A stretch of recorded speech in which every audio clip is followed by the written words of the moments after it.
Aqui no Amar falamos do amor materno e da família. Não importa como seja a sua.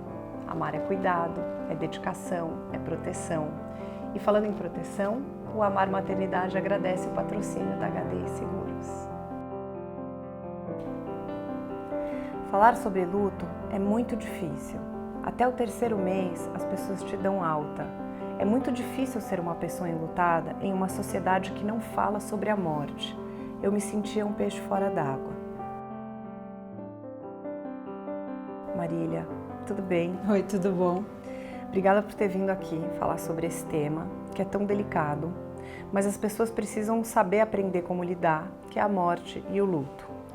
Em 2011, você passou por uma grande perda na sua vida, que foi do seu filho Felipe, e na época ele tinha 6 meses. Conta pra gente o que aconteceu.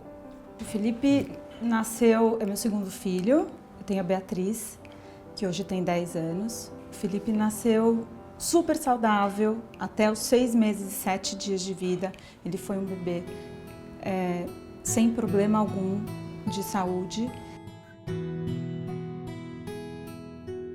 Era final de ano e no dia 28 mesmo de dezembro nós fomos para casa da minha mãe na praia, só eu e minha filha e ele. Meu marido ficou em São Paulo e chegando lá, já estava na hora do almoço, ele já tinha tomado leite, estava com sono, eu coloquei ele no berço para fazer a dormidinha, a soneca da tarde. E fui almoçar, e quando eu estava almoçando, eu percebi que tinha passado do horário, o horário comum dele de 1 hora e meia mais ou menos. E eu estava com a babá eletrônica perto de mim, mas não fez barulho nenhum, naquela época era só de barulho, não tinha nem televisãozinha. E aí eu subi pro quarto e quando eu abri a porta eu achei algo estranho. Quando eu cheguei perto dele, ele já estava gelado. Aí minha perna assim estremeceu, eu peguei ele no colo, saí correndo, chamei meu pai que estava lá.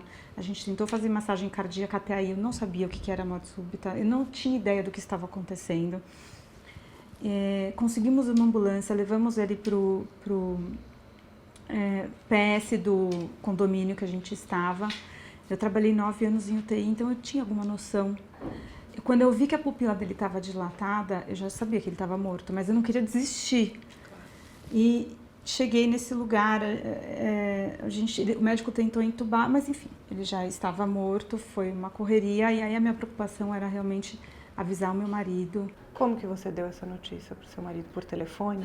Não consegui dar por telefone, eu desliguei o telefone, eu pedi para minha prima e a minha irmã que estavam ao meu lado, tragam ele para cá, e elas colocaram ele num helicóptero, e ele veio para cá, o meu cunhado ajudou. E quando ele chegou, eu tinha muita sensação de culpa. Porque a primeira coisa que quando a gente se transforma mãe, a culpa vem junto, né? E quando isso aconteceu, eu tinha muita culpa, mesmo sabendo que era irracional e que eu não tinha culpa daquilo. E eu tinha muito medo. E eu lembro que ele tava vindo assim do helicóptero na rua. Eu só olhei pra cara dele, olhei pro olho dele e a gente desabou no chão e começou a chorar. Ele já sabia que tinha acontecido alguma coisa. Como é que você lidou com isso no primeiro momento? O que passava pela cabeça de vocês? Aquela coisa da sensação de estado letárgico, né? Letárgico, eu me sentia oca. Essa é a palavra. Pensa numa pessoa oca, que não tem absolutamente nada. Eu lembro que era dezembro, 28 de dezembro, eu sentia frio. É uma coisa muito louca, beira a insanidade. Você não consegue lidar talvez com uma mãe, um irmão, alguém já, né? Mas uma criança, um filho seu que, assim, 6 meses... Não é a lei da vida. Não é a lei da vida. É muito louco isso. O Felipe tinha 6 meses e 7 dias. Isso. Portanto, ele tinha acabado de fazer a rotina da consulta mensal dos 6 meses. Sim. E você comentou que ele não tinha nenhuma doença prévia, nada diagnosticado. Nada, saudável, gordinho, já estava começando a entrar nas papinhas, tudo perfeito. O que os médicos te diziam? Eu conversei com o pediatra dele no mesmo dia. E o médico que me atendeu na praia me falou o seguinte: é uma imaturidade do centro respiratório, que todas as crianças nascem com isso, e elas vão ao tempo maturando isso. Então não é um afogamento, nada disso, ela morre dormindo. Eu achava que era só até os 3 meses ou um pouquinho mais. e descobri que até mais tarde. Mas enfim, eu tive uma busca de mais ou menos uns 3 meses atrás de pediatras e neuropediatras e fazendo pesquisa para saber o que tinha acontecido. Foi quando eu percebi que nada daquilo ia mudar, ia trazer meu filho de volta, e até pensando em ter outros filhos depois. Poxa, o que aconteceu? Será que é alguma coisa genética? Você investigou? Enfim, investiguei. E não era nada Não era nada disso.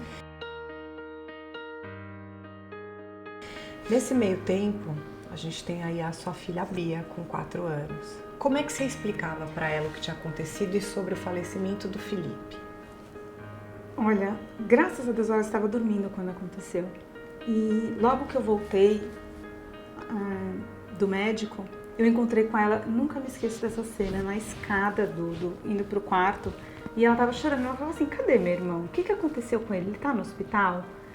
E eu me senti assim, eu falei: meu Deus do céu, o que eu faço agora? Não sei nem o que eu vou fazer agora, como é que eu vou responder? Mas eu falei assim: filha, seu irmão não está mais aqui, seu irmão morreu.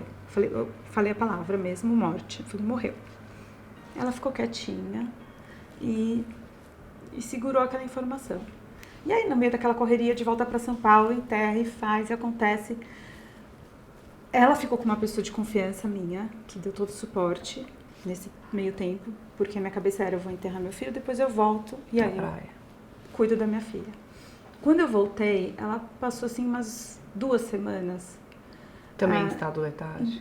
Assim, triste, sem comer direito.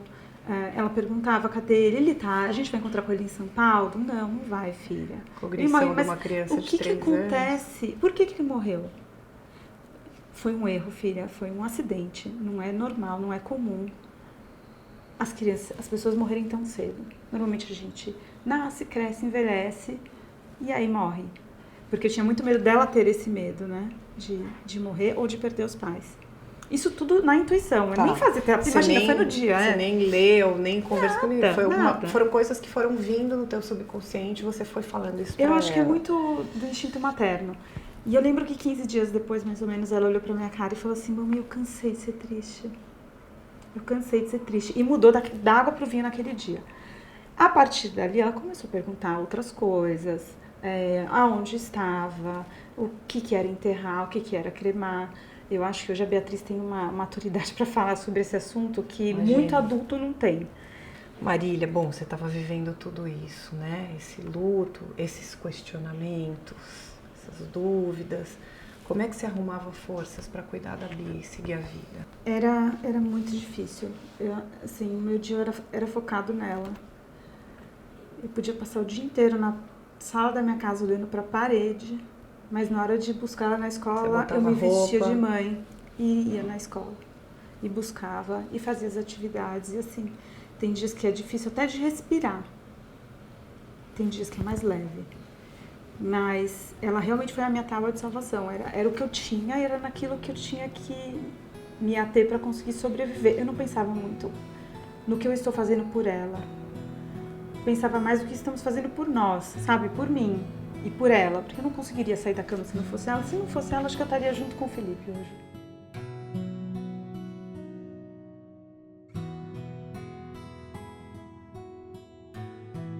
Dois anos depois que o Felipe faleceu, você teve uma outra filha, a Gabriela. Como é que foi essa chegada? O que representou para vocês? Um sopro de vida.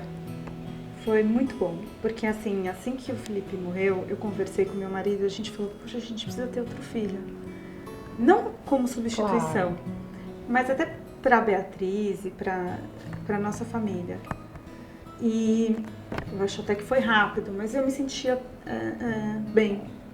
Porque é muito difícil você gerar outro filho, você pensar que pode acontecer.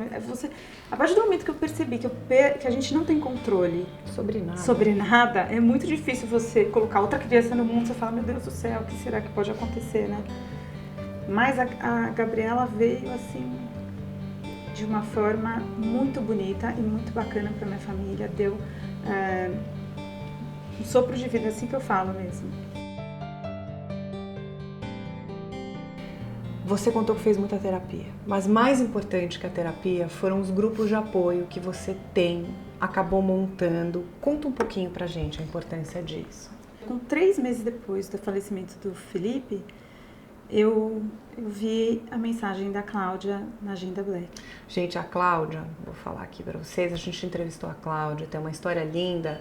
Você que já assiste a gente há algum tempo, vai lá na entrevista da Cláudia Fischer, que também fala de luto. Então, a gente, na verdade, também chegou na Marília um pouquinho pela Cláudia, então fica a dica aí para você assistir. E aí aquilo me comoveu tanto que eu falei, bom, eu preciso conversar com ela. Só para dizer que 3 meses ela consegue. Porque 3 meses eu tô aqui. Eu não sei se ela vai conseguir, como ela vai conseguir, mas 3 meses ela consegue.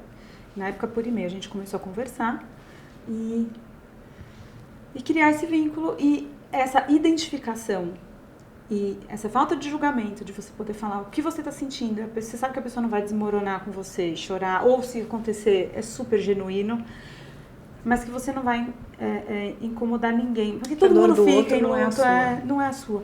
Mas essa identificação é muito boa. Assim, foi essencial. E a partir daí o grupo foi crescendo, fomos adicionando novas mães. Grupos de mães que perderam filhos, cada um numa circunstância. Sim. Vocês se reúnem até hoje, uma vez por mês. Até hoje. Conversam.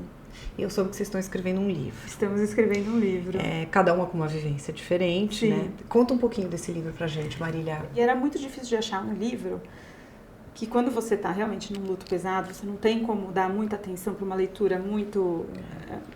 né? Por exemplo, o que você responde quantos filhos você tem? O que você faz com o quarto? O que você faz com o quarto? Com as roupas? A gente fica um pouco perdida. Isso na literatura é muito difícil de achar. Esse livro são perguntas como essas, respondidas por inúmeras mães, várias mães que perderam filhos de formas diferentes. E que é uma resposta mais legítima. Fácil, sabe? Respostas acessível. fáceis. Como a gente conseguiu juntar mães de diferentes formas de perdas, acho que vai ficar bem interessante, mas ainda é pro ano que vem. Faz 7 anos Isso. que o Felipe faleceu. Mas você sente que você superou? Como é que você encara isso hoje? Imagina você toda quebrada, você pega os seus caquinhos e vai montando, vai colando. Você nunca mais será a mesma. Mas será de uma forma diferente. E eu acho que eu sou essa pessoa diferente. Sou totalmente diferente do que eu era antes.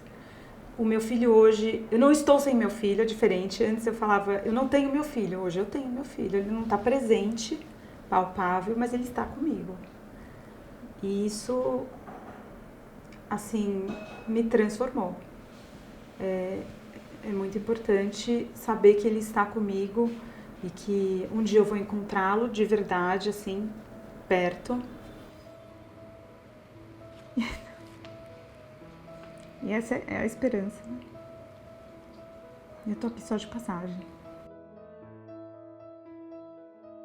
Pra Gabi, que chegou depois, o que você fala? Pra ela entender, hoje ela tem 5 anos.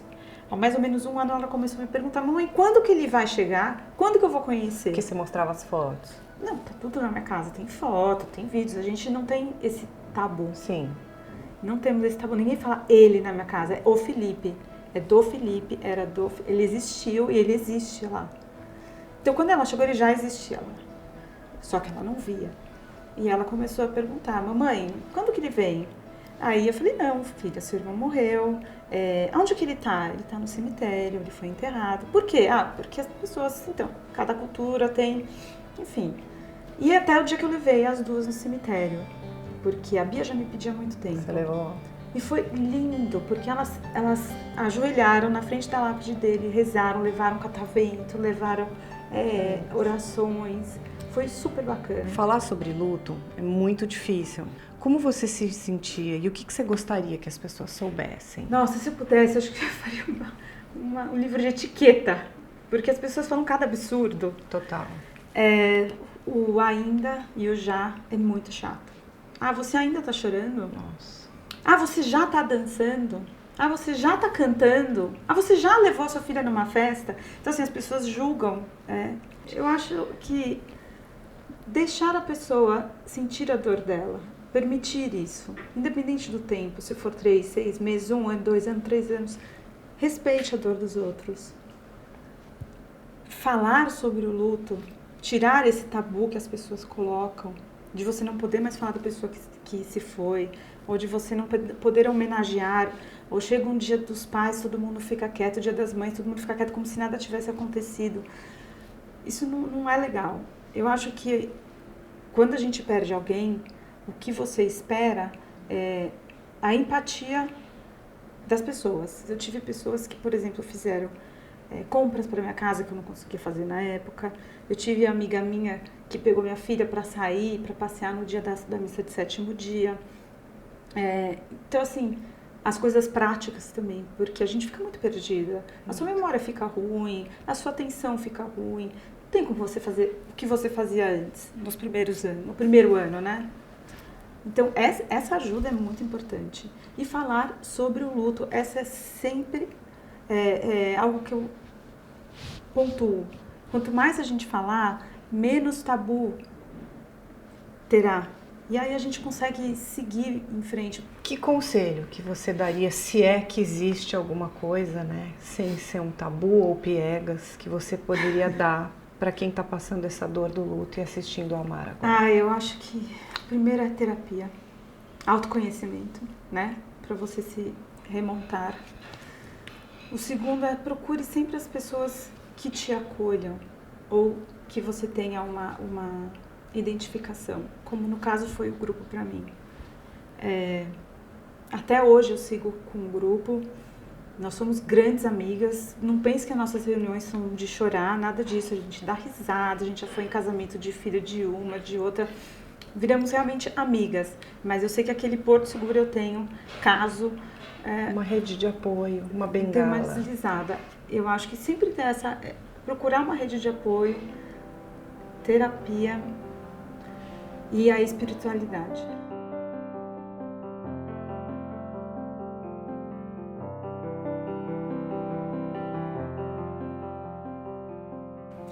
Bia, você sempre foi a minha entrada na maternidade, né? Foi o meu renascimento, foi você que me fez renascer, filha. Encontrar um caminho depois que o Felipe se foi. Felipe sempre meu anjo querido, sempre comigo. Um dia a gente ainda vai se encontrar e vai ser muito, muito, muito legal. E Gabi, eu acho que quando ele morreu, ele foi lá pra cima e escolheu, falou, manda essa aqui pra ela. Manda ela pra ela ensinar essa pessoa a ser mãe, porque a Gabi realmente ela veio com força total. E esses são os meus 3 anjos, que hoje eu tenho 2 aqui e um lá em cima me esperando. Queria te desejar um caminho cheio de flores e luz e amor para essa mãe maravilhosa. Imagina o orgulho que essas filhas têm dessa mãe. Obrigada. Obrigada a você. Mesmo. Se você tem uma história para compartilhar, escreve pra gente no amarmaternidade@gmail.com. Nós estamos em todas as redes sociais e a gente faz esse programa com amor para vocês. Se inscrevam no canal. Eu tô te esperando na próxima quarta com mais um episódio inédito. Beijo.